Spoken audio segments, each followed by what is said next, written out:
तो दोस्तों, आगे बढ़ने से पहले इस वीडियो को लाइक करें, कमेंट करें और शेयर करें अपने सभी परिवारजनों के साथ और चैनल को सब्सक्राइब करके बेल नोटिफिकेशन ऑन कर दीजिए ताकि आप ऐसे ही और वीडियो सबसे पहले देख पाए।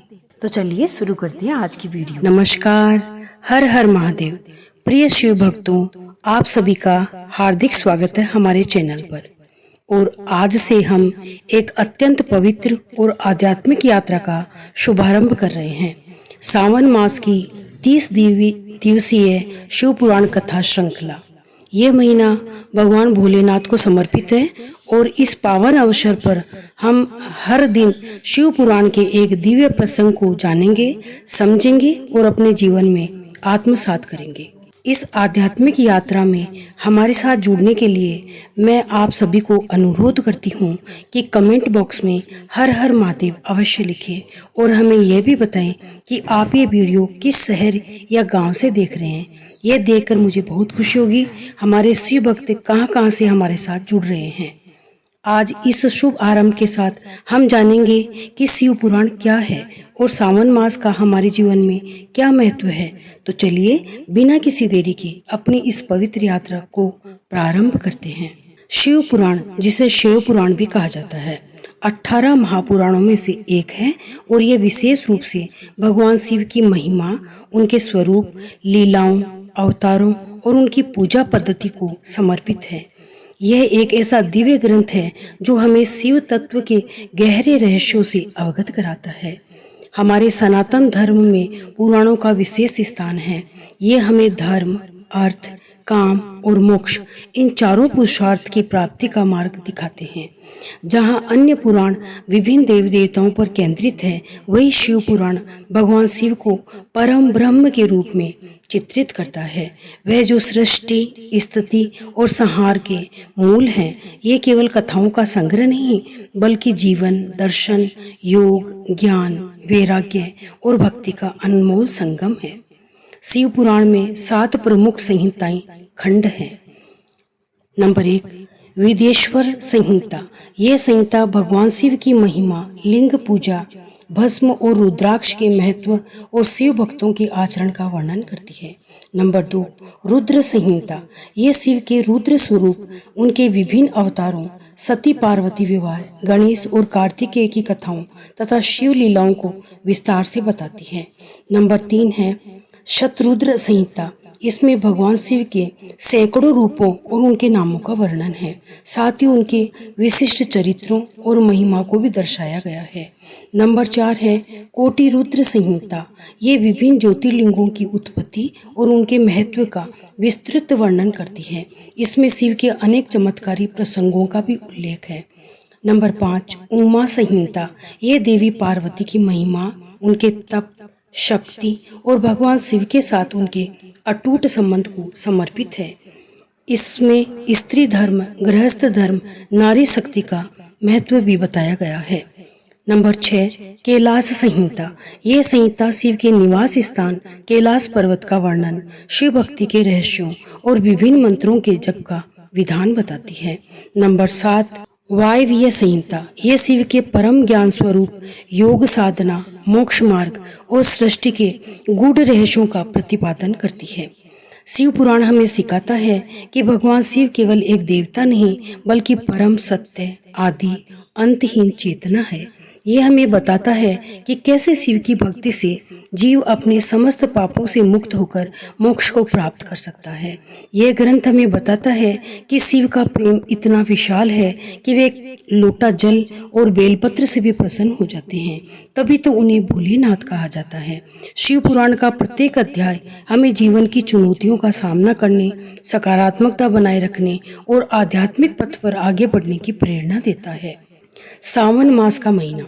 सावन का महीना, जिसे श्रावण मास भी कहते हैं, हिंदू धर्म में भगवान शिव को समर्पित सबसे पवित्र महीनों में से एक है। यह चतुर्मास का पहला महीना होता है, जब भगवान विष्णु योग निद्रा में चले जाते हैं और सृष्टि का कार्यभार भगवान शिव संभालते हैं। इसलिए पूरा मास शिवमय हो जाता है। पौराणिक मान्यताएं। सावन मास के महत्व से जुड़ी कई पौराणिक कथाएं हैं। समुद्र मंथन और नीलकंठ। सबसे प्रमुख कथा समुद्र मंथन की है। देवताओं और असुरों ने मिलकर अमृत प्राप्ति के लिए समुद्र का मंथन किया।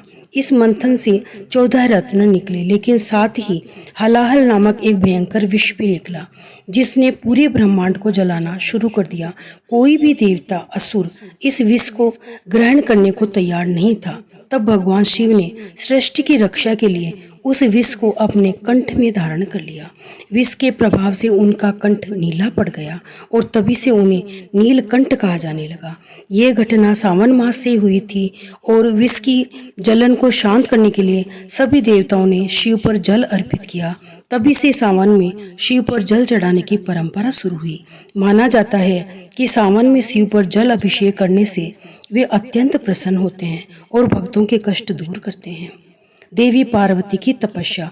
एक अन्य कथा के अनुसार देवी पार्वती ने भगवान शिव को पति के रूप में पाने के लिए सावन मास में ही कठोर तपस्या की थी। उनकी इस तपस्या से प्रसन्न होकर भगवान शिव ने अपनी पत्नी के रूप में स्वीकार किया। इसलिए सावन मास में भगवान शिव और माता पार्वती की एक साथ पूजा करने से अखंड सौभाग्य की प्राप्ति होती है और विवाह संबंधी बाधाएं दूर होती है। कुंवारी लड़कियां अच्छे वर की प्राप्ति के लिए इस मास में विशेष रूप से सोमवार का व्रत रखती हैं। शिव का ससुराल आगमन। कुछ मान्यताओं के अनुसार सावन मास में भगवान शिव अपने ससुराल यानी माता पार्वती के मायके हिमालय आते हैं। इस दौरान वे पूरी सृष्टि का कार्यभार संभालते हैं और भक्तों की प्रार्थनाएं सीधे स्वीकार करते हैं। इस महीने में पृथ्वी पर आने से वे अत्यंत प्रसन्न होते हैं और अपने भक्तों पर विशेष कृपा बरसाते हैं। मार्कंडेय ऋषि की कथा। मार्कंडेय ऋषि की कथा भी सावन मास से जुड़ी हुई है। अल्पायु होने के बावजूद उन्होंने भगवान शिव की घोर तपस्या की और वे महामृत्युंजय मंत्र का जप किया। जब यमराज उनके प्राण लेने आए तो शिव ने उन्हें बचा लिया और उन्हें अमरत्व का वरदान दिया। ये कथा सावन में शिव भक्ति की शक्ति और मृत्यु पर विजय का प्रतीक है। सावन मास में पूजा का महत्व। पुण्य की प्राप्ति। सावन मास में शिव पूजा विशेषकर सोमवार के व्रत और रुद्राभिषेक से अक्षय पुण्य की प्राप्ति होती है। मनोकामना पूर्ति। सच्चे मन से की गई पूजा से भी मनोकामनाएं पूर्ण होती है, चाहे वह धन, संतान, विवाह या मोक्ष की इच्छा हो। रोग मुक्ति। शिव पर जल, दूध, बेलपत्र, धतूरा आदि अर्पित करने से शारीरिक और मानसिक रोगों से मुक्ति मिलती है। महामृत्युंजय मंत्र का जप विशेष रूप से लाभकारी होता है। ग्रह दोष शांति। ज्योतिष के अनुसार सावन में शिव पूजा करने से नवग्रहों के दुष्प्रभाव शांत होते हैं और कुंडली के दोषों का निवारण होता है। प्रिय शिव भक्तों, सावन का यह महीना हमें आत्मशुद्धि, भक्ति और भगवान शिव के प्रति अटूट विश्वास का अवसर देता है।